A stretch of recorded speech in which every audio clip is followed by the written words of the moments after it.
Question 1.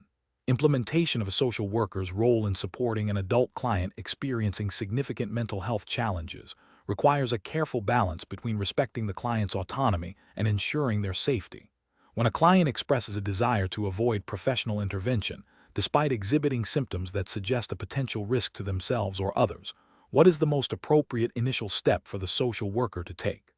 Option A. Respect the client's stated desire to avoid treatment and provide only minimal supportive resources without further inquiry. Option B. Conduct a comprehensive risk assessment to evaluate the potential for harm and inform the development of an appropriate intervention plan. Option C. Immediately implement a mandated treatment plan to ensure the client's safety, overriding their expressed wishes. Option D. Focus solely on addressing the client's immediate distress, without exploring underlying mental health issues or potential risks. The correct answer is B. Conduct a comprehensive risk assessment to evaluate the potential for harm and inform the development of an appropriate intervention plan. Explanation. This scenario is professionally challenging because it requires the social worker to balance the adult client's autonomy and right to self-determination with the social worker's ethical responsibility to ensure the client's safety and well-being, especially when mental health issues are present. The ASWB Bachelor's exam emphasizes adherence to ethical codes and relevant legal frameworks, which prioritize client dignity while mandating appropriate interventions when risk is identified. Careful judgment is required to avoid overstepping boundaries or failing to intervene when necessary. The correct approach involves conducting a comprehensive risk assessment. This means systematically gathering information about the client's current mental state, history of mental illness, potential for harm to self or others, and available support systems. This assessment informs the development of an intervention plan that is tailored to the client's specific needs and risks, while respecting their wishes as much as possible. This aligns with ethical principles of beneficence, acting in the client's best interest, and non-maleficence, avoiding harm, as well as the ASWB Code of Ethics, which guides social workers to assess clients thoroughly and intervene appropriately to protect them from harm. Legal mandates regarding reporting and intervention in cases of potential danger are also paramount. An incorrect approach would be to immediately impose a treatment plan without a thorough assessment. This disregards the client's right to self-determination and may lead to resistance or a breakdown in the therapeutic relationship.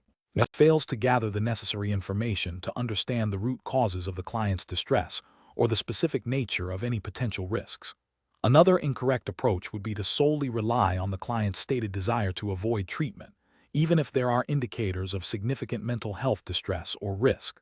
While client self-determination is crucial, it is not absolute when it directly jeopardizes their safety or the safety of others. Ethical and legal obligations to intervene in situations of clear danger supersede the client's immediate wishes in such circumstances. A further incorrect approach would be to focus only on the immediate symptom without considering the broader context of the client's life, including their social support, environmental stressors, and past experiences. This can lead to superficial interventions that do not address the underlying issues contributing to the mental health challenges. The professional decision-making process for similar situations should involve a structured approach. 1. Engage with the client to build rapport and understand their perspective. 2. Conduct a thorough biopsychosocial spiritual assessment, including a specific risk assessment for harm to self or others. 3. Consult with supervisors or colleagues when complex ethical or clinical decisions are required. 4. Develop an intervention plan collaboratively with the client, prioritizing their safety and well-being while respecting their autonomy. 5. Document all assessments, interventions, and consultations thoroughly. Question 2. Compliance review shows that a 15-year-old client is exhibiting increased defiance, experimenting with substances, and associating with a new peer group that engages in risky behaviors. The client's parents are highly concerned about their child's safety and future. The social worker is tasked with developing an intervention plan. Which of the following approaches best aligns with the ASWB Bachelor's exam's focus on adolescent development and ethical practice? Option A. Focus solely on educating the parents about the dangers of substance abuse and the importance of setting firm boundaries, without significant direct engagement with the adolescent's internal experience. Option B. Immediately implement a strict behavioral modification program with clear consequences for all risky behaviors, focusing on parental control and limiting the adolescent's social interactions. Option C. Refer the adolescent for immediate psychiatric evaluation and medication management due to the perceived severity of the substance experimentation and defiance. Option D. Conduct a comprehensive assessment of the adolescent's identity development, cognitive abilities, emotional regulation, and the influence of peer relationships, while collaboratively developing a plan that empowers the adolescent and addresses underlying needs. Correct answer is D. Conduct a comprehensive assessment of the adolescent's identity development, cognitive abilities, emotional regulation, and the influence of peer relationships, while collaboratively developing a plan that empowers the adolescent and addresses underlying needs. Explanation. This scenario presents a professional challenge due to the inherent complexities of adolescent development, specifically the tension between identity formation and role confusion, amplified by peer influence and risk-taking behaviors. The social worker must navigate the ethical imperative to protect the client, while respecting their developing autonomy and the potential for misinterpreting normal adolescent exploration as pathology. The ASWB Bachelor's exam emphasizes a strengths-based, client-centered approach that aligns with ethical codes and relevant state regulations concerning child welfare and mental health services. The correct approach involves a comprehensive assessment that considers the adolescent's developmental stage, cognitive abilities, formal operational thought, and emotional regulation skills within the context of their social environment. It prioritizes building rapport and trust, empowering the adolescent to articulate their experiences and concerns, and collaboratively developing strategies. This aligns with ethical principles of self-determination, beneficence, and non-maleficence, as well as regulatory requirements for individualized service plans and client participation in decision-making. The focus is on understanding the underlying reasons for the behaviors, not just addressing the surface-level actions, and empowering the adolescent to develop healthier coping mechanisms and a stronger sense of self. An incorrect approach would be to immediately implement restrictive interventions or pathologize the adolescent's behaviors without thorough exploration. This could involve imposing solutions without client input, which violates the principle of self-determination and can alienate the adolescent, hindering therapeutic progress. Another incorrect approach would be to solely focus on the risk-taking behaviors without understanding the adolescent's identity exploration or peer dynamics, potentially leading to superficial interventions that do not address the root causes. This overlooks the developmental context and the influence of peer relationships, which are critical during adolescence. Failing to consider the adolescent's cognitive development and emotional regulation capacity would also lead to inappropriate interventions that are either too complex or too simplistic for their current developmental stage. Professionals should employ a decision-making process that begins with a thorough biopsychosocial spiritual assessment, integrating knowledge of developmental stages, ethical codes, and relevant legal mandates. This involves active listening, empathetic engagement, and a collaborative approach with the client. When faced with risk-taking behaviors, professionals must balance safety concerns with the adolescent's right to autonomy and identity exploration, seeking to understand the function of the behavior within the adolescent's life before intervening. Question 3. During the evaluation of a 15-year-old client experiencing difficulties with peer relationships and self-esteem, which of the following assessment approaches best reflects an understanding of the multifaceted processes of socialization, considering the roles of family, peers, and media? Option A. Examining the client's family history of mental health issues to determine if their current difficulties are genetically predisposed. Option B. Assessing the client's media consumption habits and their potential impact on self-perception, while also exploring family dynamics. Option C. Focusing primarily on the client's interactions with their immediate family members to understand the root of their social challenges. Option D. Prioritizing an analysis of the client's peer group interactions and their influence on the client's behavior and self-esteem. The correct answer is C. Focusing primarily on the client's interactions with their immediate family members to understand the root of their social challenges. Explanation. This scenario is professionally challenging because it requires the social worker to navigate the complex interplay of socialization processes within a family context, while also considering the potential impact of external influences like media. The social worker must assess how these factors are shaping the client's development and well-being without imposing personal values or making assumptions. Careful judgment is required to differentiate between typical developmental stages and potential areas of concern that may require intervention. The correct approach involves a comprehensive assessment that acknowledges the client's family as a primary agent of socialization, while also recognizing the pervasive influence of media. This approach aligns with the ASWB Bachelor's exam's focus on understanding the client within their social environment, including the roles of family, peers, and media in shaping individuals. Ethical practice, as guided by the NASWA Code of Ethics, which is the foundational ethical framework for ASWB exams, emphasizes understanding clients in their environment and avoiding dual relationships or imposing personal beliefs. This approach respects the client's lived experience and allows for a nuanced understanding of their socialization. An incorrect approach that focuses solely on the family's direct influence, ignoring the broader media landscape, fails to provide a complete picture of the client's socialization. This oversight could lead to misinterpretations of the client's behavior and potentially ineffective interventions. Similarly, an approach that overemphasizes media influence to the exclusion of the family's role neglects the fundamental importance of early socialization within the family unit.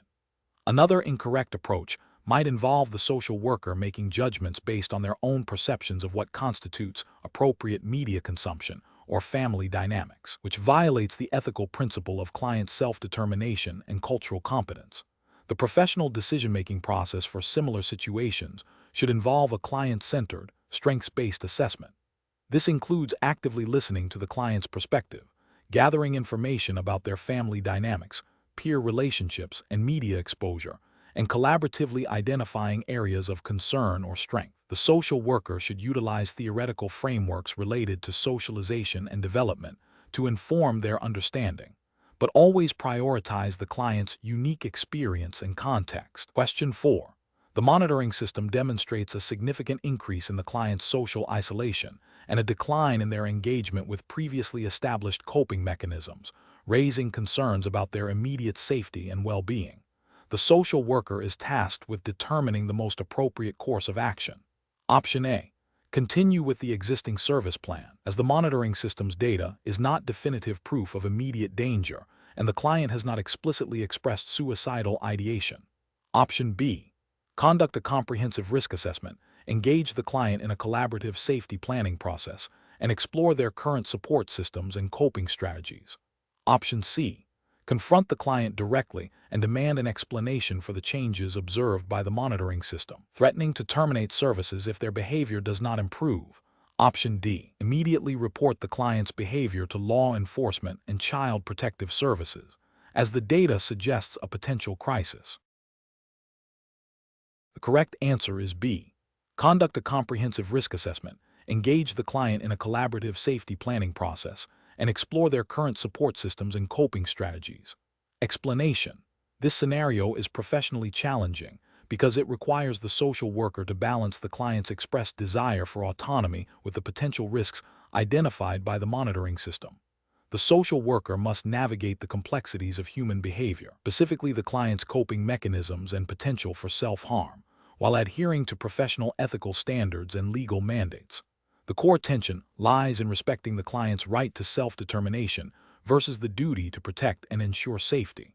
The correct approach involves a thorough, individualized assessment of the client's risk factors and protective factors, coupled with a collaborative safety planning process. This approach is right because it prioritizes the client's well-being and safety while upholding their dignity and right to participate in decisions about their care.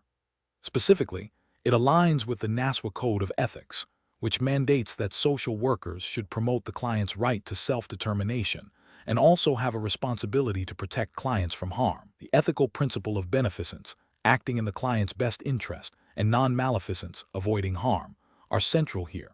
Regulatory frameworks such as those governing mental health services and child protective services, if applicable, often require documented risk assessments and safety plans when there are indications of potential harm.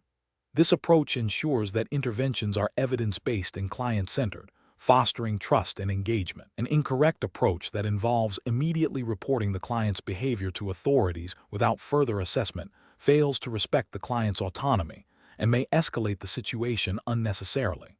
This could violate the NASWA Code of Ethics regarding self-determination and could lead to a breach of confidentiality without sufficient justification. Such an action might also be legally problematic if it constitutes an unwarranted intervention. Another incorrect approach, which is to dismiss the monitoring system's findings as irrelevant and continue with the original service plan, is ethically and professionally unacceptable. This ignores potential risks to the client and could be seen as a failure to exercise due diligence and professional judgment, potentially violating the duty of care. It also disregards the information provided by the monitoring system, which, while needing interpretation, is intended to inform practice. A further incorrect approach, which is to confront the client aggressively about the monitoring system's findings, could damage the therapeutic alliance and lead to defensiveness or withdrawal. This method does not align with the principles of empathetic communication and client-centered practice emphasized in social work ethics, and is unlikely to yield accurate information or foster collaboration. The professional decision-making process for similar situations should involve a systematic approach. 1. Acknowledge and validate the client's feelings and experiences. 2. Gather comprehensive information, including the data from the monitoring system and the client's perspective. 3. Conduct a thorough risk assessment, considering both immediate and long-term risks. 4. Collaboratively develop a safety plan with the client, empowering them to identify their own coping strategies and support networks. 5. Consult with supervisors or colleagues when complex ethical or clinical decisions are required. 6. Document all assessments, interventions, and decisions thoroughly. This process ensures that interventions are informed, ethical, and client-centered, promoting the best possible outcomes. Question 5. Performance analysis shows a client presenting with increased impulsivity and verbal aggression, reporting significant sleep disturbances and difficulty concentrating. The client states, "I just can't seem to control myself lately, and it's making everything worse." The social worker suspects these behaviors may be linked to underlying neurobiological changes. Which of the following actions best aligns with professional ethical guidelines and regulatory frameworks for a bachelor's level social worker in this situation? Option A.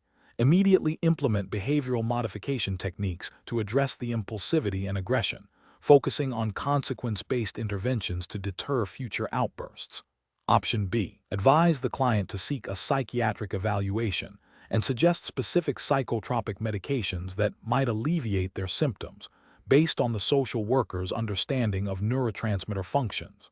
Option C. Conduct a thorough biopsychosocial assessment, exploring the client's report of symptoms, observable behaviors, and potential contributing factors, while collaborating with the client to develop a safety plan and seeking appropriate medical consultation for further evaluation of neurobiological influences. Option D. Focus solely on the client's immediate safety by recommending they avoid all social interactions until their behavior stabilizes, without further exploration of the underlying causes. The correct answer is C. Conduct a thorough biopsychosocial assessment, exploring the client's report of symptoms, observable behaviors, and potential contributing factors, while collaborating with the client to develop a safety plan and seeking appropriate medical consultation for further evaluation of neurobiological influences. Explanation: this scenario is professionally challenging because it requires the social worker to balance the client's immediate safety concerns with the complex neurobiological underpinnings of their behavior, while adhering to strict ethical and legal mandates. The client's presentation, characterized by impulsivity and aggression, could stem from various neurological factors, necessitating a nuanced understanding beyond simple behavioral observation. The social worker must navigate the ASWB Bachelor's exam's emphasis on evidence-based practice and client self-determination, ensuring interventions are both effective and respectful of the client's autonomy, within the bounds of mandated reporting and confidentiality laws. The correct approach involves a comprehensive assessment that integrates the client's self-report, observable behaviors, and consideration of potential neurobiological influences, while prioritizing safety and informed consent. This aligns with ethical principles of beneficence and non-maleficence, as well as the legal requirement to protect vulnerable individuals. Specifically, it reflects the ASWB Code of Ethics' emphasis on competence, integrity, and the importance of understanding the client's social and environmental context, which includes their biological factors. The approach also respects client self-determination by involving them in the assessment and intervention planning process, whenever possible. An incorrect approach that focuses solely on immediate behavioral management without exploring underlying causes fails to address the root of the problem and may lead to superficial or ineffective interventions. This neglects the ethical imperative to understand the client holistically and could violate the principle of seeking to resolve the problems of clients. Another incorrect approach that immediately assumes a diagnosis or prescribes medication without proper consultation or assessment by a qualified medical professional is outside the scope of social work practice and violates ethical boundaries. Social workers are not licensed to diagnose medical conditions or prescribe medication. This approach also risks misdiagnosis and inappropriate treatment, potentially causing harm. A further incorrect approach that disregards the client's self-report and focuses exclusively on external observations, without attempting to understand the client's subjective experience, fails to build rapport and may alienate the client. This undermines the therapeutic alliance, which is crucial for effective intervention, and contradicts the ethical principle of respecting the dignity and worth of the person. The professional decision-making process for similar situations should involve a multi-step approach. First, ensure immediate safety for all parties involved. Second, conduct a thorough biopsychosocial assessment, actively listening to the client's narrative and observing their behavior. Third, consult with relevant professionals, e.g., physicians, psychiatrists, to gather information about potential neurobiological factors, always with the client's informed consent. Fourth, collaboratively develop an intervention plan that addresses the identified issues, considering the client's strengths, preferences, and the potential impact of neurological factors. Finally, continuously monitor and evaluate the effectiveness of interventions, making adjustments as needed. Question 6. Strategic planning requires a social worker to consider how a client's disclosure of a family history of a genetic disorder associated with increased impulsivity might influence their current behavioral patterns and future decision-making. The client is seeking support for managing stress. What is the most appropriate initial step for the social worker? Option A. Recommend immediate enrollment in anger management and impulse control programs to proactively address potential future issues. Option B. Educate the client about the specific genetic disorder and its known behavioral manifestations, emphasizing the high probability of future impulsive behaviors. Option C. Acknowledge the client's disclosure and explore their understanding of the genetic information, its perceived impact on their life, and their current coping strategies for stress. Option D. Advise the client to avoid situations that might trigger impulsive behaviors based on the genetic predisposition. Correct answer is B. Educate the client about the specific genetic disorder and its known behavioral manifestations, emphasizing the high probability of future impulsive behaviors. Explanation. This scenario is professionally challenging because it requires the social worker to balance a client's right to self-determination with the potential risks associated with genetic predispositions to certain behaviors, particularly when those behaviors could impact the client's safety or the safety of others. The social worker must navigate complex ethical considerations, including confidentiality, informed consent, and the potential for stigmatization, all while adhering to the ASWB Bachelor's exam's regulatory framework, which emphasizes client well-being and professional competence. The correct approach involves a thorough assessment of the client's current functioning and environmental factors, alongside a discussion about the genetic information and its potential implications, without making deterministic assumptions. This aligns with the ASWB Code of Ethics, which mandates that social workers should promote client self-determination and respect their right to privacy and confidentiality. It also requires social workers to practice within their areas of competence, which includes understanding the limitations of genetic information in predicting behavior and avoiding genetic determinism. The focus should be on empowering the client with information and supporting their decision-making process, rather than imposing a course of action based solely on genetic predispositions. An incorrect approach would be to immediately recommend restrictive interventions, or to dismiss the client's concerns entirely based on the genetic information. Recommending restrictive interventions without a comprehensive assessment of current risks and client strengths violates the principle of self-determination and could lead to unnecessary stigmatization and discrimination. Dismissing the client's concerns, on the other hand, fails to acknowledge the client's lived experience and their right to explore all aspects of their well-being, including potential genetic influences. Another incorrect approach would be to overemphasize the genetic information as a sole determinant of future behavior, leading to a deterministic outlook that ignores the complex interplay of genetics, environment, and individual choice. This approach is ethically problematic as it can lead to a self-fulfilling prophecy and undermine the client's agency. Professionals should employ a decision-making framework that prioritizes a client-centered approach. This involves active listening, empathic understanding, and a collaborative assessment process. When dealing with sensitive information like genetic predispositions, professionals must ensure they have adequate knowledge or seek consultation to understand the scientific basis and limitations of such information. They should then engage the client in an open dialogue about the implications, exploring the client's understanding, concerns, and goals. Interventions should be tailored to the client's specific needs and circumstances, always respecting their autonomy and promoting their strengths. Question 7.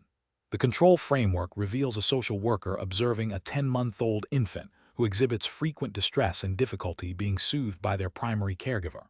The caregiver reports feeling overwhelmed and often resorts to leaving the infant alone in the crib for extended periods when distressed. The social worker notes that the infant's attempts to seek comfort from the caregiver are often met with delayed or inconsistent responses. Based on principles of infant and early childhood development, what is the most appropriate initial intervention for the social worker to consider? Option A. Advise the caregiver to seek professional counseling for their own emotional regulation issues. Option B. Focus on providing the caregiver with resources for stress management and education on infant cues and responsive caregiving. Option C. Recommend immediate placement of the infant in foster care due to potential attachment disruption. Option D. Suggest that the infant may have an underlying developmental disorder requiring further medical evaluation. The correct answer is C. Recommend immediate placement of the infant in foster care due to potential attachment disruption. Explanation. This scenario presents a professional challenge because the social worker must balance the immediate needs of the infant with the long-term implications of the caregiver's behavior, all while adhering to the ethical principles and legal mandates governing child welfare. The social worker's judgment is critical in assessing the severity of the situation and determining the most appropriate course of action to ensure the infant's safety and well-being.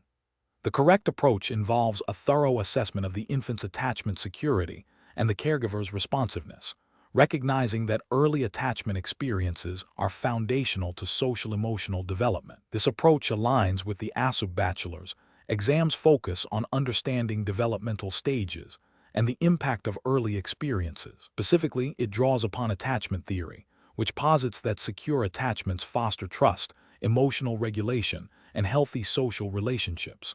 The social worker must also consider the caregiver's temperament and its interaction with the infant's temperament, as described in developmental psychology. The regulatory framework for social work practice, as implied by the ASWB exam, emphasizes the principle of do no harm and the mandate to protect vulnerable populations, particularly children. Therefore, prioritizing the infant's immediate safety and long-term developmental trajectory by seeking to strengthen the caregiver-infant bond through supportive interventions is the most ethically and professionally sound course of action. An incorrect approach would be to immediately recommend removing the infant from the home without a comprehensive assessment of the caregiver's capacity and potential for change. This fails to acknowledge the importance of the primary-caregiver relationship in early development and may cause unnecessary trauma to both the infant and the caregiver. Ethically, this bypasses the principle of least harm and the obligation to explore less intrusive interventions first.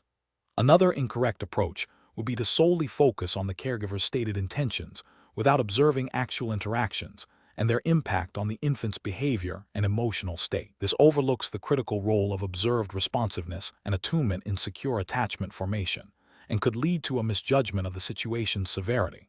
A third incorrect approach would be to dismiss the observed behaviors as simply a phase of infant development, without considering the underlying caregiver dynamics that may be contributing to these behaviors.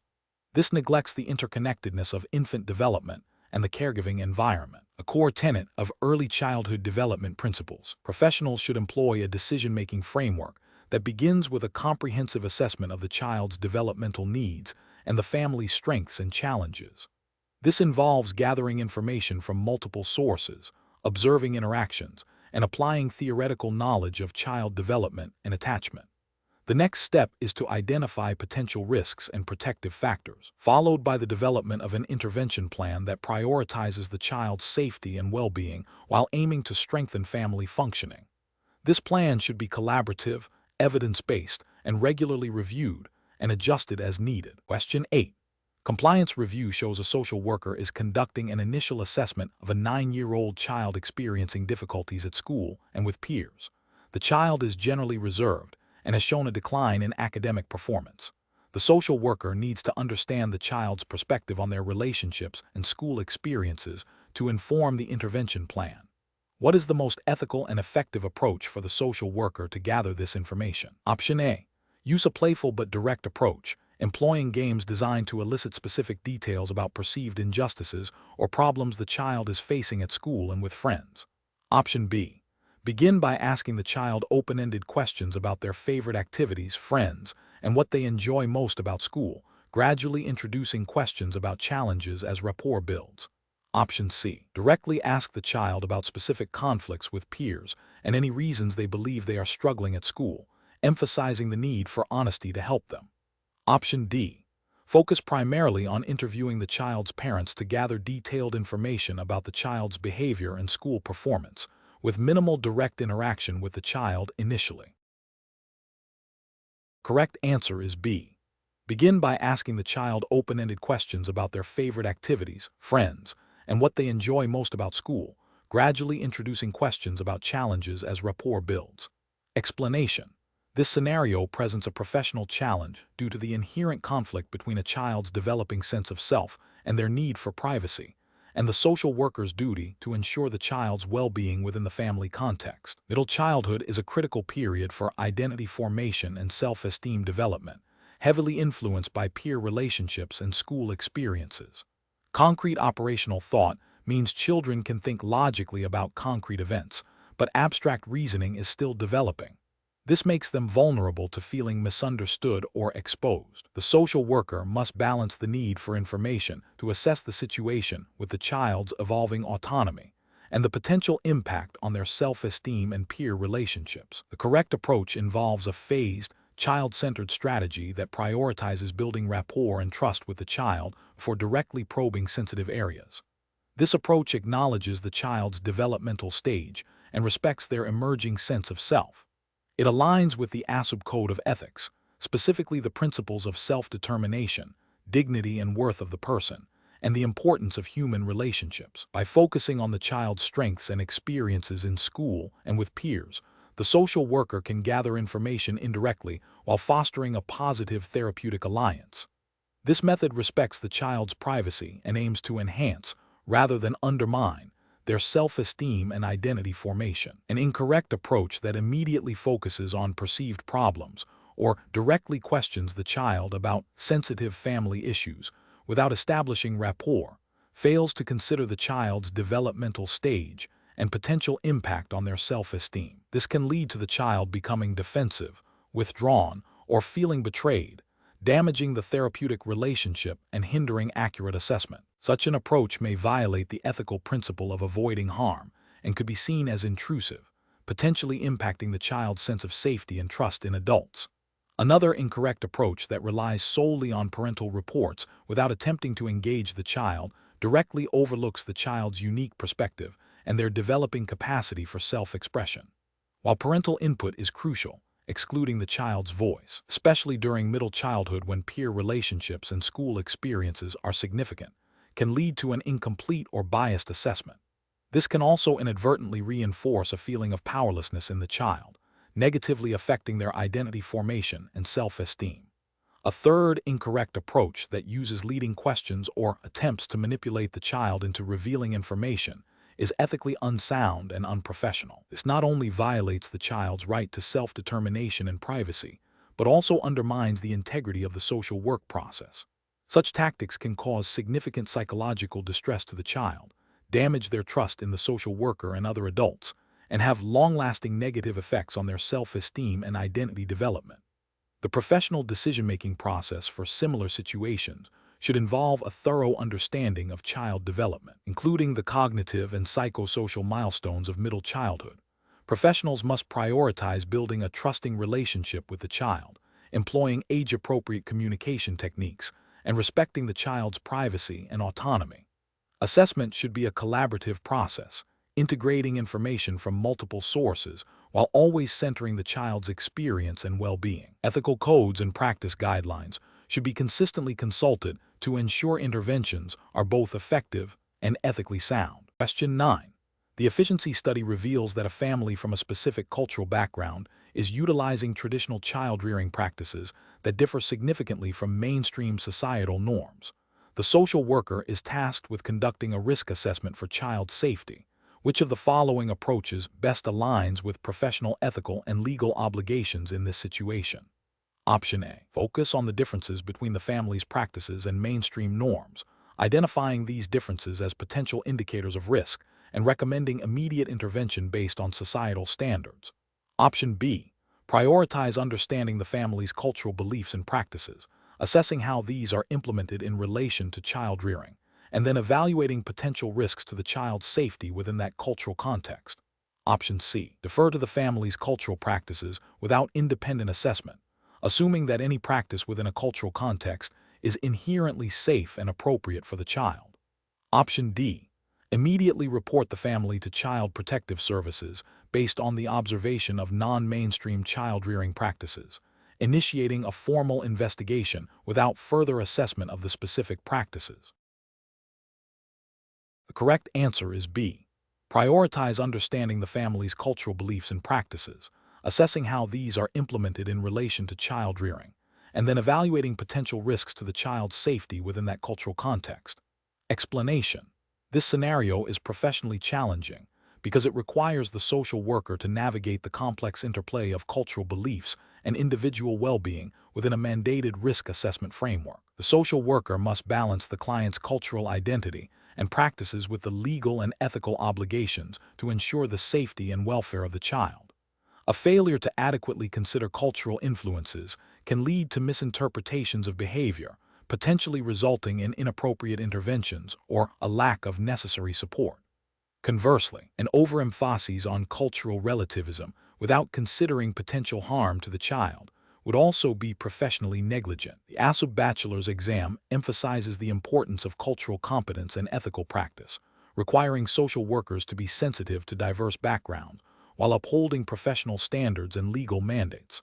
The correct approach involves conducting a comprehensive risk assessment that integrates an understanding of the family's cultural context with an objective evaluation of child safety.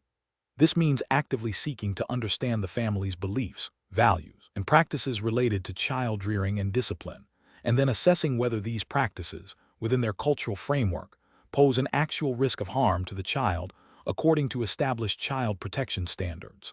This approach aligns with the ASWB Code of Ethics, which mandates cultural competence and the ethical responsibility to protect clients and vulnerable populations, including children. It also adheres to legal requirements for child welfare, which prioritize the child's safety above all else, while still encouraging culturally sensitive interventions.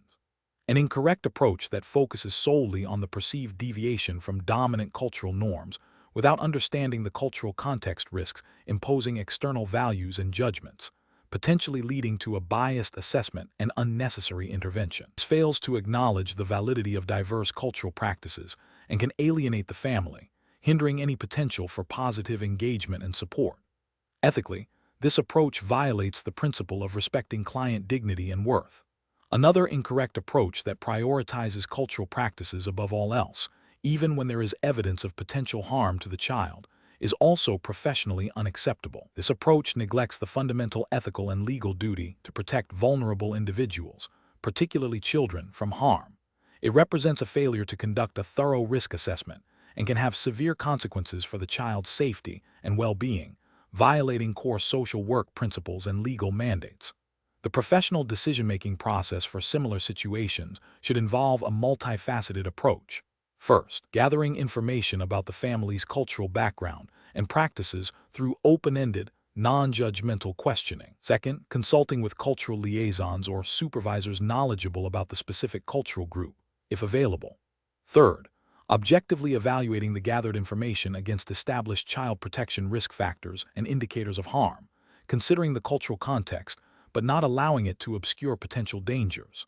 Finally, developing an intervention plan that is both culturally sensitive and prioritizes the child's safety and well-being, involving the family in the planning process as much as possible. Question 10. Process analysis reveals that a 45-year-old client expresses significant dissatisfaction with their current career, feeling a lack of purpose and a desire for a complete change. They also mention feeling more fatigued and experiencing some memory lapses, which they attribute to just getting older. The client's spouse has expressed concerns about the financial stability of the household if a major career shift occurs. Which of the following approaches best addresses the client's multifaceted concerns within the context of middle adulthood development? Option A.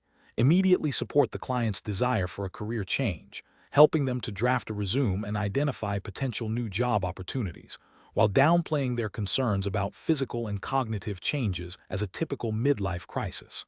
Option B. Refer the client to a physician for a full medical workup to address the fatigue and memory lapses, and suggest they postpone any career decisions until their health concerns are resolved, without further exploring their feelings about generativity.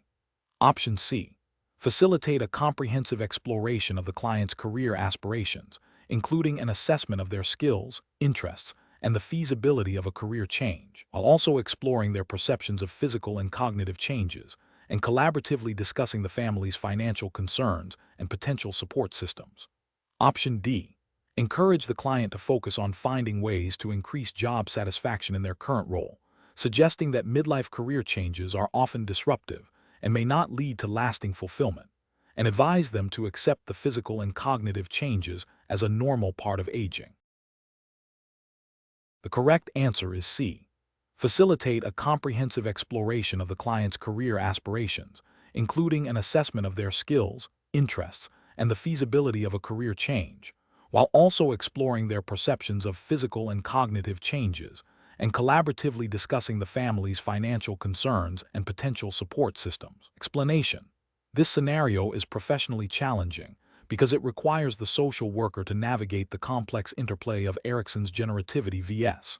stagnation stage, potential midlife career shifts, evolving family dynamics, and the client's subjective experience of physical and cognitive changes, all within the ethical and legal boundaries of professional practice. The social worker must balance the client's desire for change with an assessment of their capacity and the potential impact on their family system, while adhering to the ASWB Bachelor's exam's implied regulatory framework, which emphasizes client self-determination, informed consent, and the promotion of well-being. The correct approach involves a comprehensive assessment that explores the client's motivations, resources, and potential challenges related to a career change, while also considering the impact on their family and their perception of midlife changes. This approach aligns with the ethical principle of promoting client self-determination by empowering the client to explore their options and make informed decisions.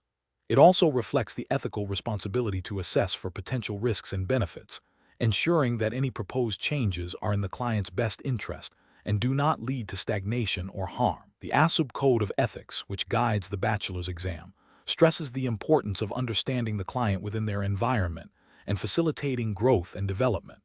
An incorrect approach that focuses solely on the client's immediate desire for a career change without a thorough assessment of their readiness, the family's needs, or the potential for increased stress would fail to uphold the ethical responsibility to consider the broader impact on the client's life and their family system. This could lead to a decision that, while seemingly empowering in the short term, ultimately results in negative consequences, potentially contributing to stagnation rather than generativity. Another incorrect approach that dismisses the client's feelings about physical and cognitive changes as simply a midlife crisis, without further exploration, would be ethically problematic. This approach risks invalidating the client's experience and could overlook genuine concerns that require support or intervention. It fails to acknowledge the developmental tasks of middle adulthood and the potential for these changes to influence one's sense of generativity. A professional reasoning process for similar situations should begin with active listening and empathy to fully understand the client's concerns and aspirations. This should be followed by a multidimensional assessment that considers the client's developmental stage, personal strengths, environmental factors, and potential stressors. The social worker should then collaboratively explore options with the client, providing information and support to facilitate informed decision-making, always prioritizing the client's well-being and their capacity for growth and generativity. Question 11. Investigation of a client's presenting issues reveals that they are a Black transgender woman experiencing housing instability and unemployment. Which of the following approaches would best allow the social worker to understand the interconnected nature of the client's social categorizations and their impact on her lived experience?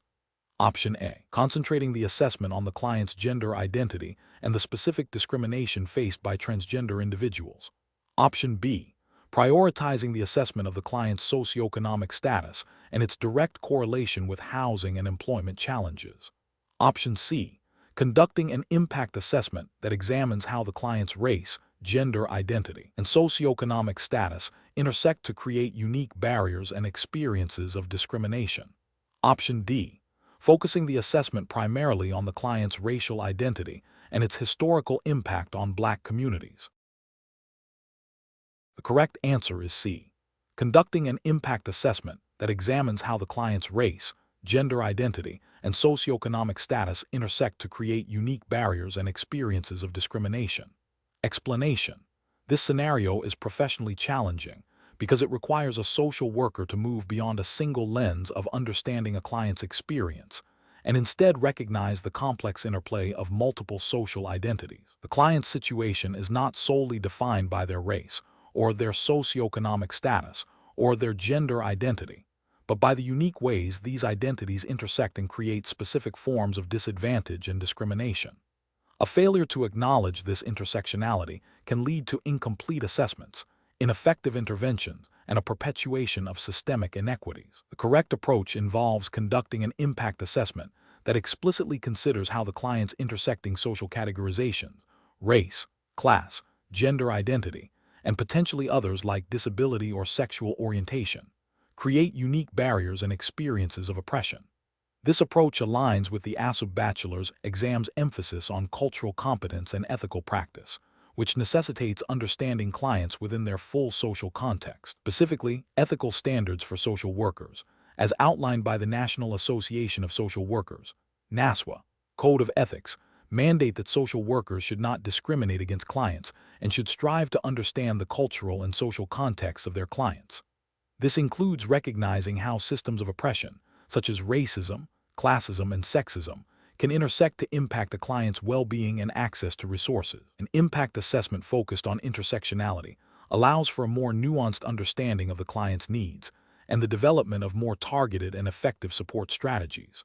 An approach that focuses solely on the client's race would be ethically flawed because it ignores the compounding effects of their socioeconomic status and gender identity, potentially leading to interventions that do not fully address the client's multifaceted challenges. Similarly, an approach that prioritizes only the client's socioeconomic status fails to acknowledge how their racial identity and gender identity might influence their experiences of poverty and access to opportunities.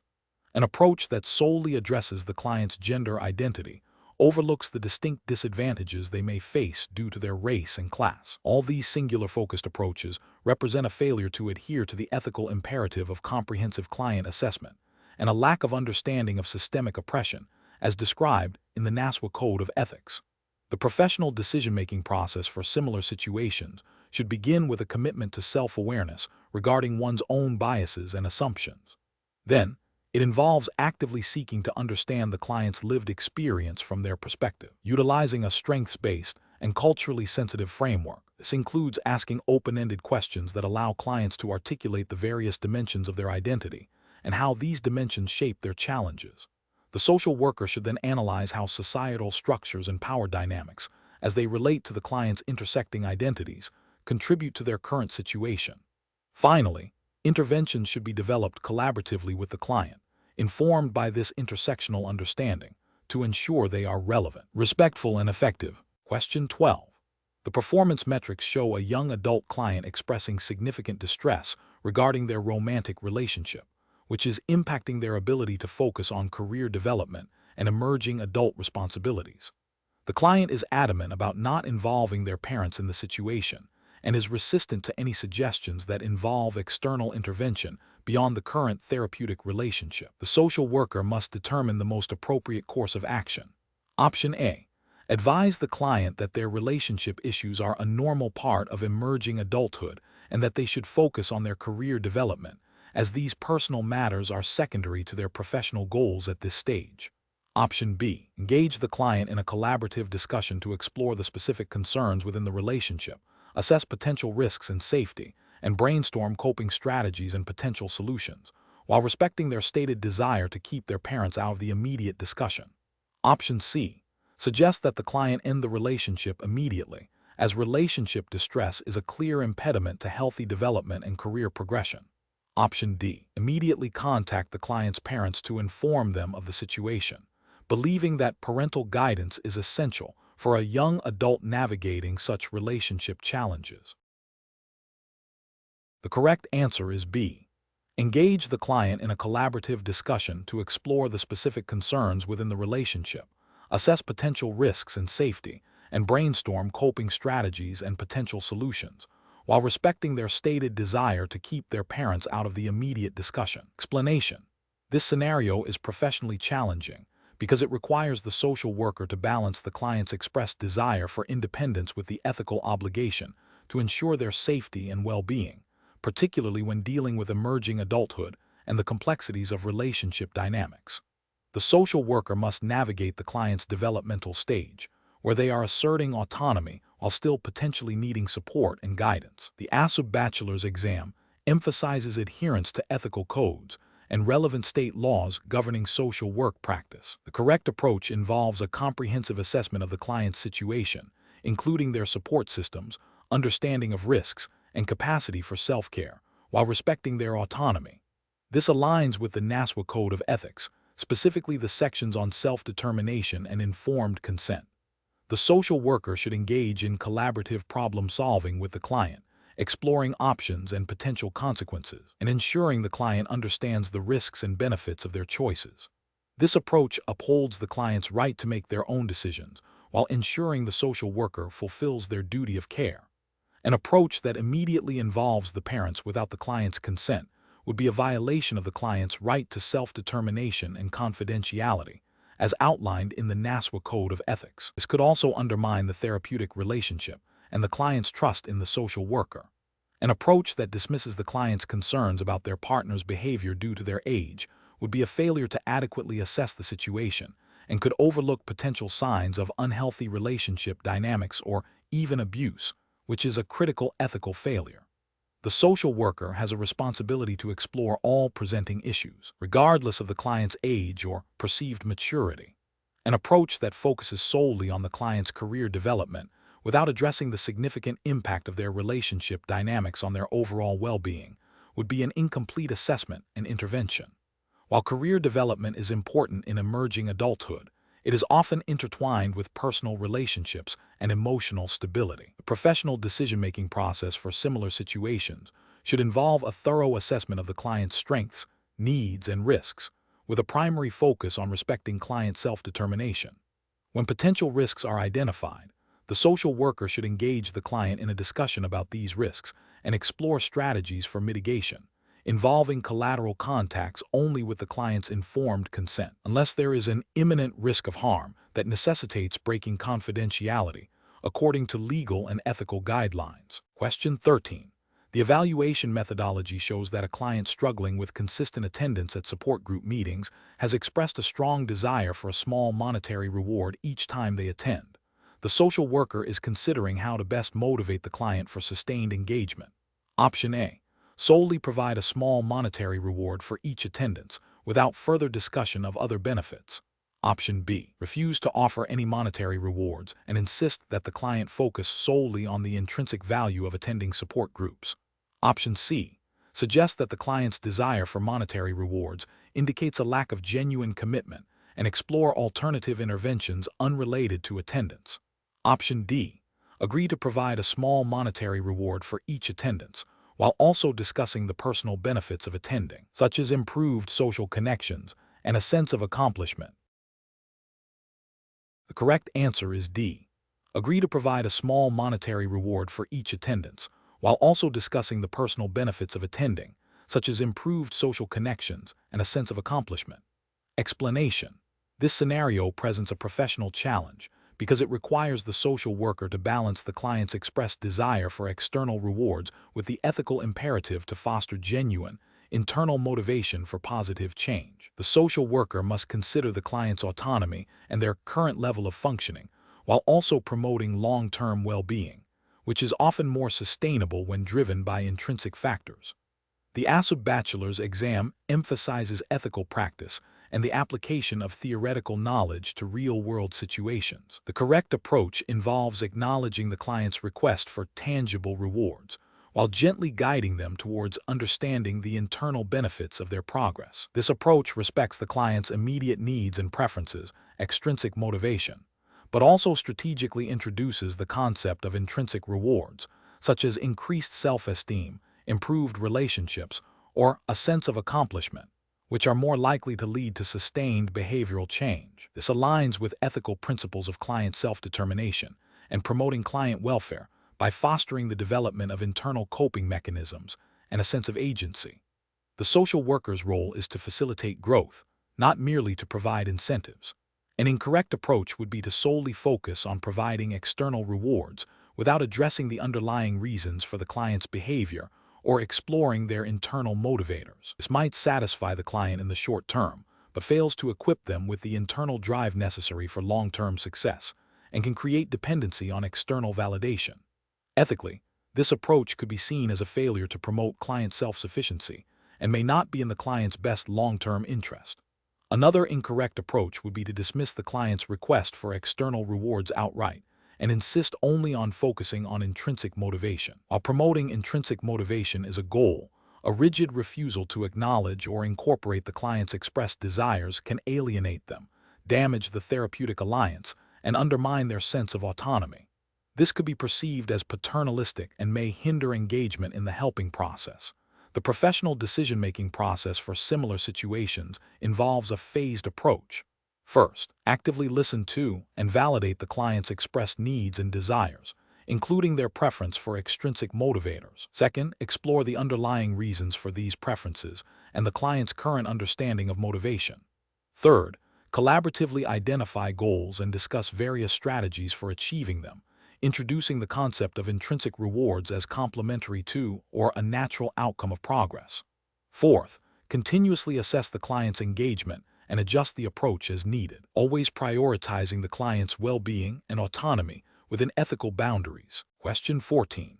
When evaluating a report from a concerned adult child about their elderly parent exhibiting signs of social isolation, potential cognitive decline, and possible financial exploitation by a caregiver, what is the most ethical and effective initial approach for a social worker? Option A. Immediately contact Adult Protective Services to initiate an investigation based on the adult child's report, as the signs described warrant immediate intervention. Option B. Schedule a meeting with the caregiver to discuss the adult child's concerns and gather their perspective on the parent's situation before speaking with the parent. Option C.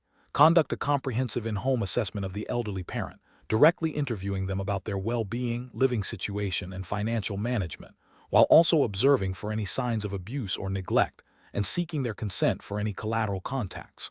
Option D. Advise the adult child to take over the parent's financial affairs and limit the caregiver's access, as this is the most direct way to prevent further exploitation. The correct answer is C. Conduct a comprehensive in-home assessment of the elderly parent, directly interviewing them about their well-being, living situation, and financial management, while also observing for any signs of abuse or neglect, and seeking their consent for any collateral contacts. Explanation. This scenario presents a professional challenge due to the complex interplay of late adulthood issues, potential physical and cognitive decline, the risk of social isolation, and the critical concern of elder abuse. The social worker must navigate these sensitive areas while respecting the client's autonomy and ensuring their safety and well-being, all within the ethical and legal boundaries of social work practice as defined by ASWB guidelines. The challenge lies in accurately assessing the situation without making assumptions, gathering information ethically, and intervening appropriately to protect the client while maintaining their dignity. The correct approach involves a multifaceted assessment that prioritizes the client's safety and autonomy. This includes directly engaging with the client to understand their lived experience, observing for signs of abuse or neglect, and assessing their capacity to make decisions. It also necessitates collateral contact with trusted individuals, such as family or friends, to gain a broader perspective, but only with the client's informed consent, or when there is a clear and imminent risk of harm that overrides confidentiality. This approach aligns with the ASWB Code of Ethics, which emphasizes the importance of client self-determination, confidentiality, and the duty to protect vulnerable individuals from harm. Specifically, ethical standards require social workers to act in the best interests of clients, which includes taking reasonable steps to protect them from elder abuse. An incorrect approach would be to solely rely on the family's report without independently assessing the client's situation.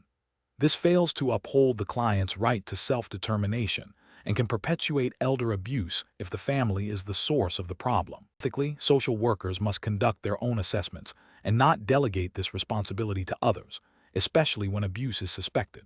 Another incorrect approach would be to immediately involve law enforcement or protective services without a thorough assessment and exploration of less intrusive interventions, unless there is an immediate and severe threat to life or safety. While reporting is crucial when abuse is confirmed, premature reporting based on unverified information can be damaging to the client's trust and autonomy. Ethical practice requires a graduated response, starting with assessment and client-centered interventions. A further incorrect approach would be to dismiss the family's concerns outright without any investigation. This neglects the social worker's ethical duty to assess potential risks to vulnerable clients and could leave the client in a dangerous situation. The ASWB Code of Ethics mandates that social workers take reasonable steps to protect clients from harm. The professional decision-making process for similar situations should involve a systematic approach. 1. Acknowledge and validate the reported concerns. 2. Prioritize direct client contact and assessment, respecting their autonomy and confidentiality. 3. Gather information from multiple sources, including collateral contacts, with appropriate consent or when legally mandated. 4. Assess for signs of abuse, neglect, exploitation, and the client's capacity. 5. Develop an intervention plan collaboratively with the client, prioritizing their safety and well-being. 6. Consult with supervisors or colleagues when facing complex ethical dilemmas. 7. Document all assessments, interventions, and decisions thoroughly. Question 15. Strategic planning requires a social worker to consider how a client's current emotional state and coping mechanisms will impact their ability to engage in future problem-solving. A client expresses intense anxiety about an upcoming work presentation and states they want to call in sick to avoid the situation entirely. Which of the following approaches best aligns with professional ethical guidelines and the understanding of emotional regulation's impact on behavior? Option A.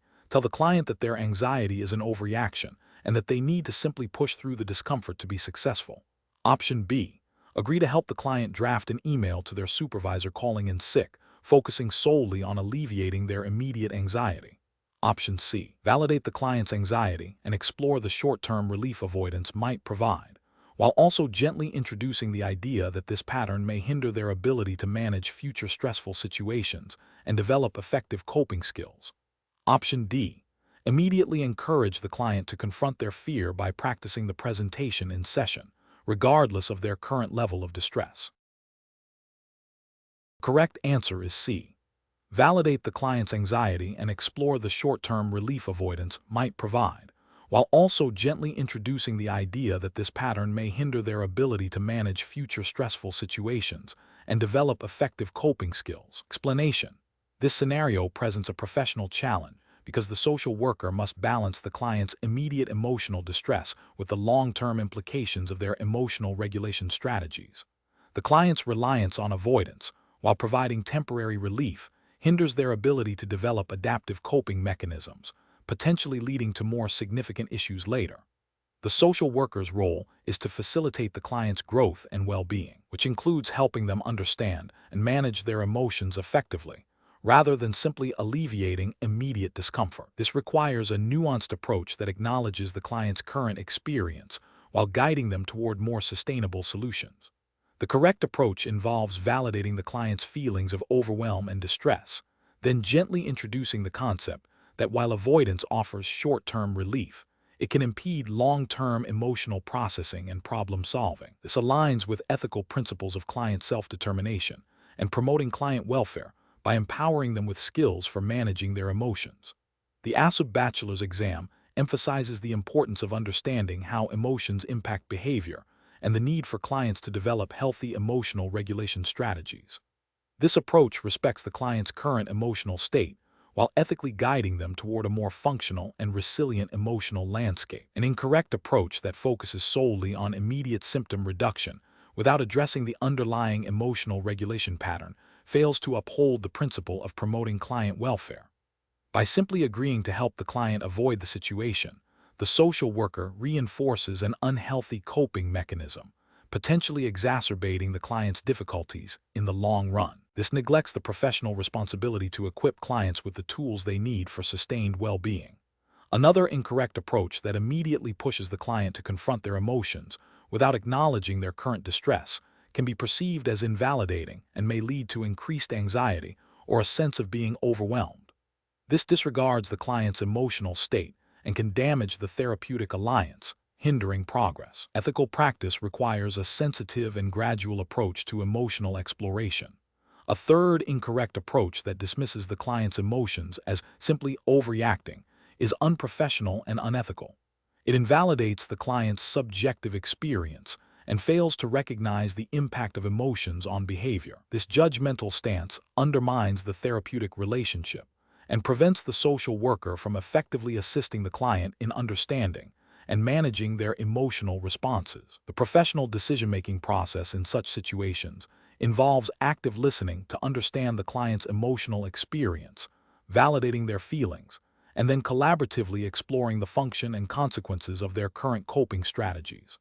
The social worker should assess the client's readiness for change and introduce interventions that are tailored to their needs and capacity, always prioritizing their long-term well-being and empowering them with effective emotional regulation skills. Question 16.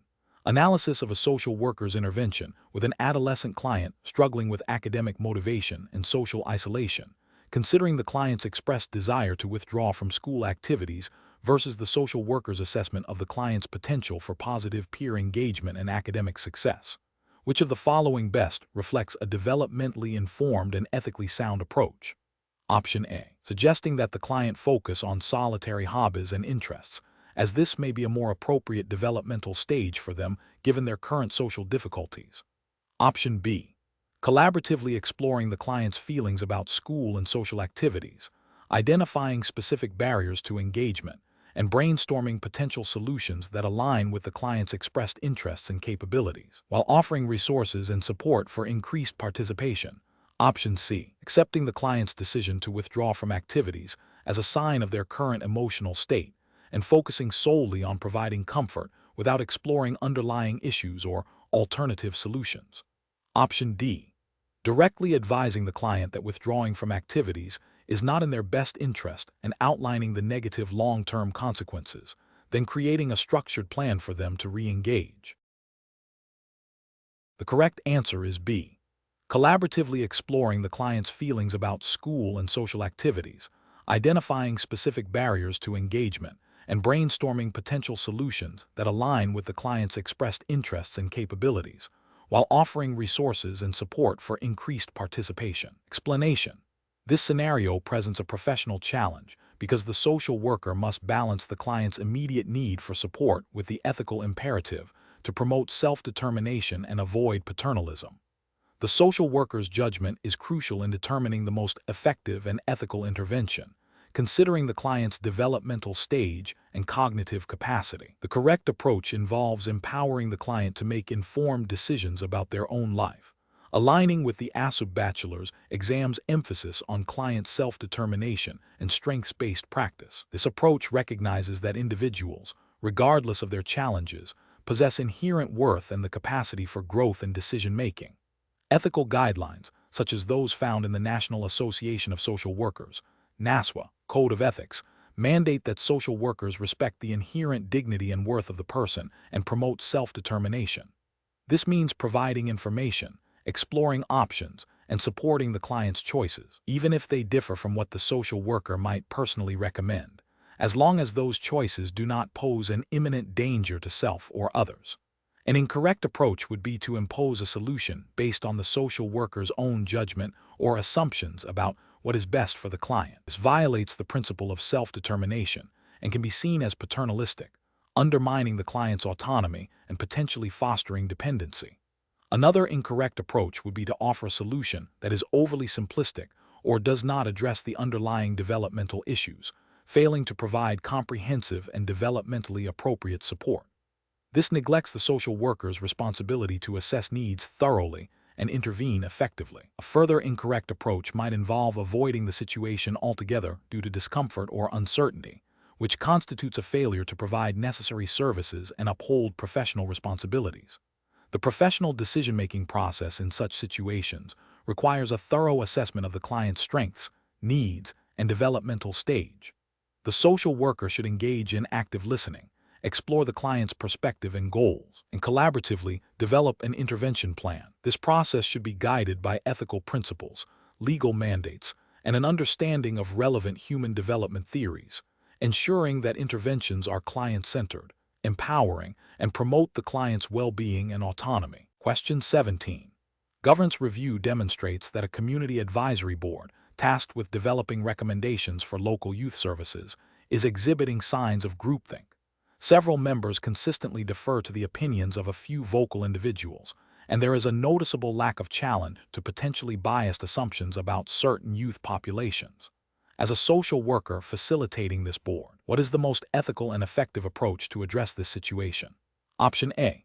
Focus solely on addressing the individual concerns of board members as they arise, without directly intervening in the group's communication patterns or dynamics. Option B. Prioritize reaching a consensus quickly to demonstrate the board's productivity, focusing on the most frequently expressed ideas to move forward with recommendations. Option C. Intervene by presenting predetermined solutions based on the social worker's professional judgment of the community's needs to ensure efficient decision-making. Option D. Facilitate structured discussions that actively solicit and validate diverse opinions, encourage constructive dissent, and explicitly address potential biases within the group's discourse. Correct answer is D. Facilitate structured discussions that actively solicit and validate diverse opinions, encourage constructive dissent, and explicitly address potential biases within the group's discourse. Explanation. This scenario presents a professional challenge due to the inherent complexities of group dynamics and the potential for social influence to lead to conformity and prejudice within a community advisory board. The social worker must navigate these dynamics ethically and effectively to ensure equitable representation and prevent discriminatory practices, aligning with the ASWB Bachelor's exam's focus on ethical practice and understanding of social systems. The correct approach involves facilitating open dialogue and actively seeking diverse perspectives, which directly addresses the potential for groupthink and marginalization. This aligns with the NASWA Code of Ethics, specifically Standard 1.05 Cultural Competence and Social Diversity, which mandates that social workers practice with cultural competence and social diversity. It also relates to Standard 1.01 Commitment to Clients by ensuring that all community members' needs and concerns are heard and addressed without bias, by encouraging dissenting opinions and providing a platform for underrepresented voices. Social worker upholds principles of social justice and self-determination. An incorrect approach that focuses solely on reaching consensus quickly fails to address the underlying group dynamics that might be suppressing minority viewpoints.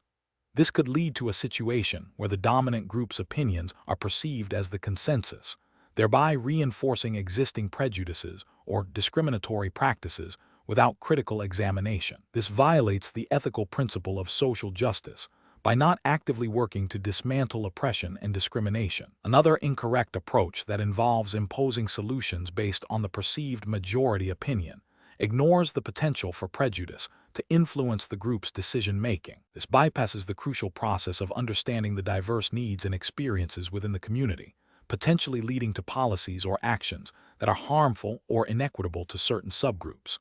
This contravenes the ethical responsibility to promote the well-being of clients and to avoid engaging in or condoning discrimination. A further incorrect approach that avoids addressing the group dynamics directly, perhaps by focusing only on individual concerns. This is a critical opportunity to foster a more inclusive and equitable group environment. While individual concerns are important, ignoring the systemic issues of social influence and conformity within the group can perpetuate the very problems the advisory board is meant to address. This neglects the ethical imperative to understand and address the broader social and environmental factors that affect clients. A professional decision-making process for similar situations should involve a thorough assessment of the group's composition and existing power dynamics. The social worker should actively employ facilitation techniques that encourage participation from all members, validate diverse perspectives, and challenge assumptions that may stem from prejudice. This includes creating a safe space for dissent and ensuring that decisions are made through informed and inclusive processes, rather than simply by majority rule or the loudest voices. Adherence to the ASWB Code of Ethics, particularly regarding cultural competence, social justice, and client self-determination, should guide all interventions. Question 18.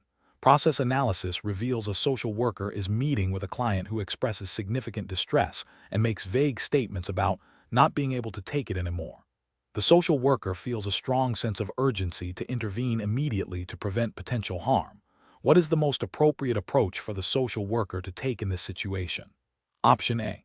Conduct a comprehensive risk assessment, gathering information from the client and other relevant sources, while considering protective factors and potential biases. Option B. Interpret the client's statements as a direct threat and immediately escalate to crisis intervention services without exploring the context or client's coping mechanisms. Option C. Focus on the social worker's personal feelings of urgency and proceed with interventions that address the immediate emotional distress without further investigation. Option D. Immediately involve law enforcement and initiate involuntary hospitalization based on the client's emotional state and vague statements. The correct answer is A. Conduct a comprehensive risk assessment, gathering information from the client and other relevant sources, while considering protective factors and potential biases. Explanation. This scenario is professionally challenging because it requires a social worker to balance the immediate need for intervention with the potential for cognitive biases to influence their risk assessment. The social worker must critically evaluate their own perceptions and assumptions to ensure the client's safety and well-being are prioritized without resorting to premature or unfounded conclusions. The correct approach involves a systematic and objective risk assessment that considers multiple factors and seeks corroborating information. This aligns with the ethical principles of the ASWB Bachelor's exam, which emphasize client self-determination, informed consent, and the responsibility to protect clients from harm. Specifically, the ASWB Code of Ethics, which underpins ASWB exams, mandates that social workers should conduct thorough assessments, avoid imposing their own values, and engage in evidence-based practice.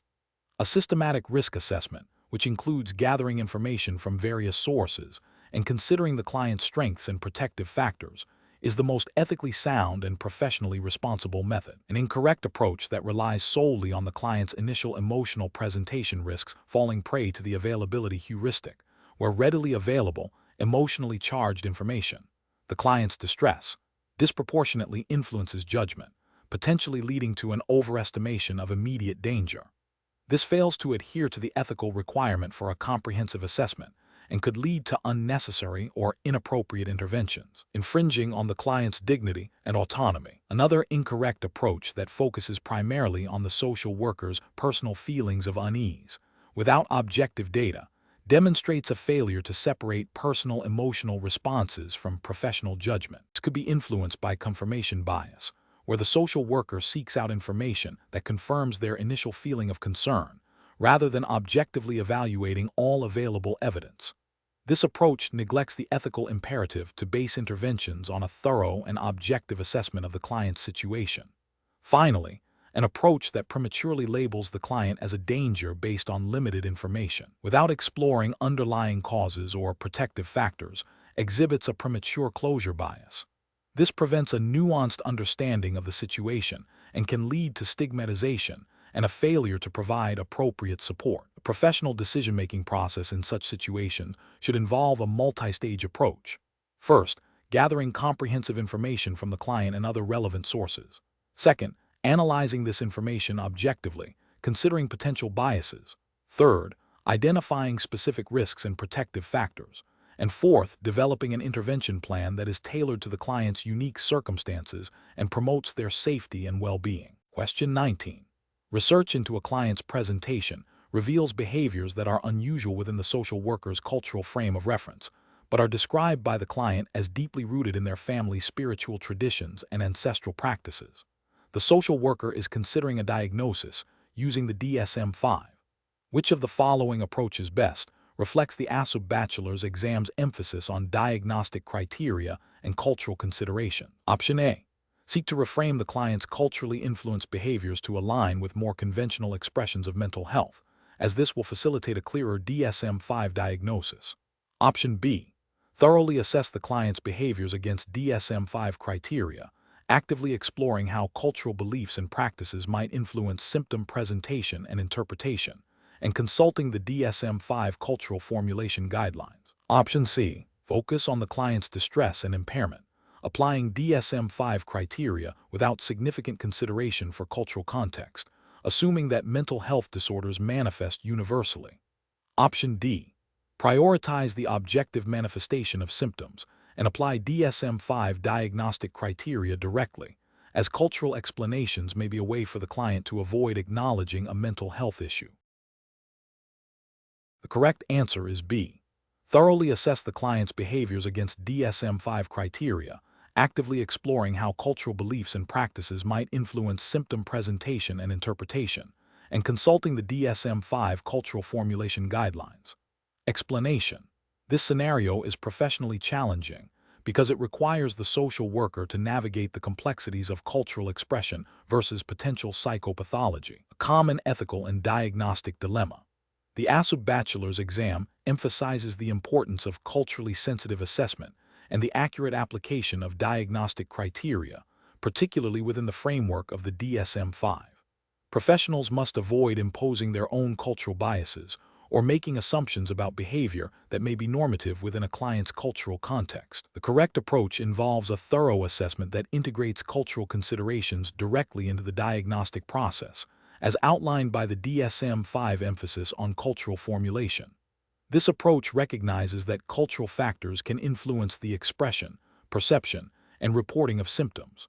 By actively seeking to understand the client's cultural background, beliefs, and values, the social worker can differentiate between culturally sanctioned behaviors and those that may indicate a mental disorder. This aligns with ethical principles of cultural competence and the DSM-5 guidance on cultural considerations in diagnosis, ensuring that the assessment is both accurate and respectful. An incorrect approach that relies solely on a superficial understanding of DSM-5 criteria without cultural context risks misdiagnosis. This failure to account for cultural nuances can lead to pathologizing normal cultural variations, which is ethically problematic and professionally unsound. Another incorrect approach that dismisses cultural factors entirely in favor of a purely symptom-based diagnosis ignores the explicit instructions within the DSM-5 to consider cultural influences. This can result in a diagnosis that does not accurately reflect the client's lived experience or lead to inappropriate treatment interventions. Professionals should employ a decision-making process that begins with a comprehensive biopsychosocial spiritual assessment, explicitly including a cultural formulation. This involves actively inquiring about the client's cultural identity, beliefs about mental health, and how symptoms are experienced and expressed within their cultural group. When encountering behaviors that seem unusual, the professional should explore potential cultural explanations before concluding a diagnosis of psychopathology, always referencing the DSM-5 guidelines on cultural considerations and seeking consultation if necessary. Question 20. Operational review demonstrates a client presenting with significant physiological stress responses, reporting increased pain related to their chronic illness and a desire to use substances to cope. The social worker needs to determine the most appropriate initial approach. Option A.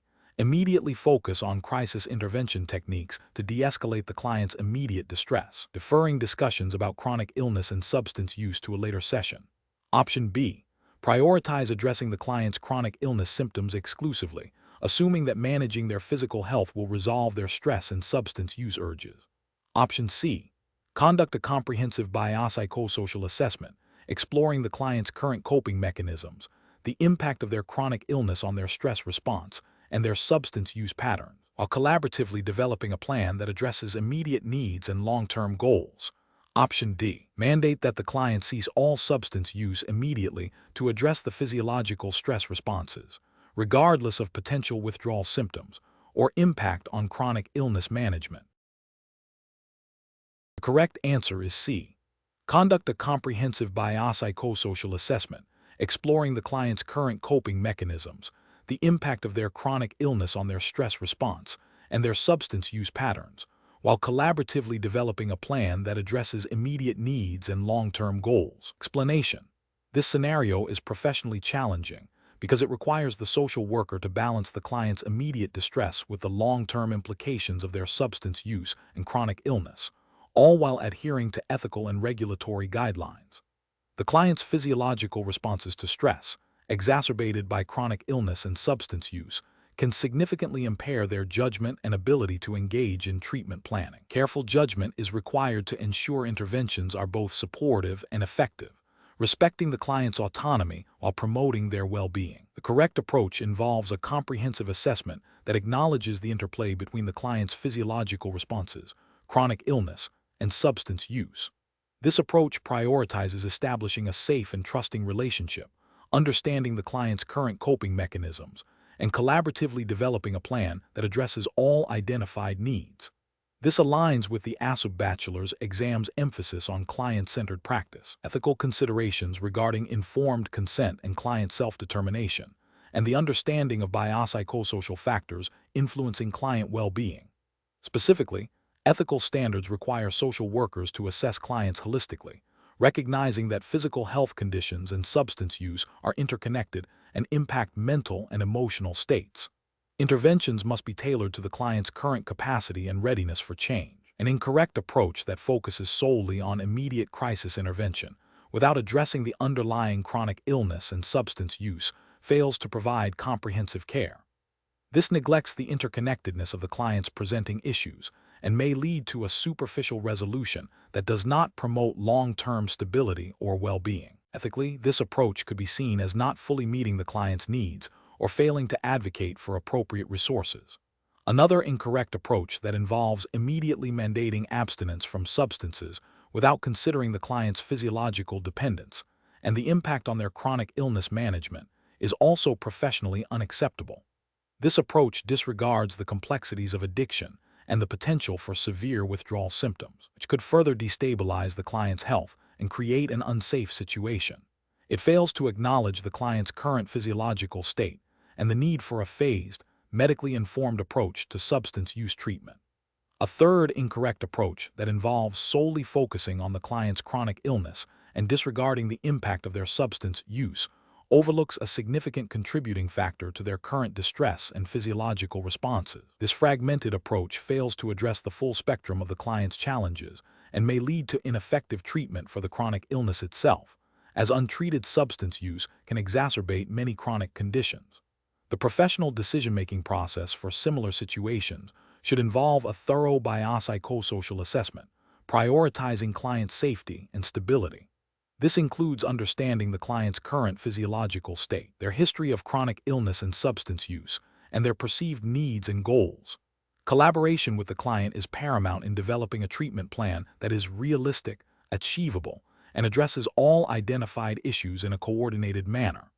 This may involve referrals to medical professionals, substance use counselors, and other support services, always with the client's informed consent and participation.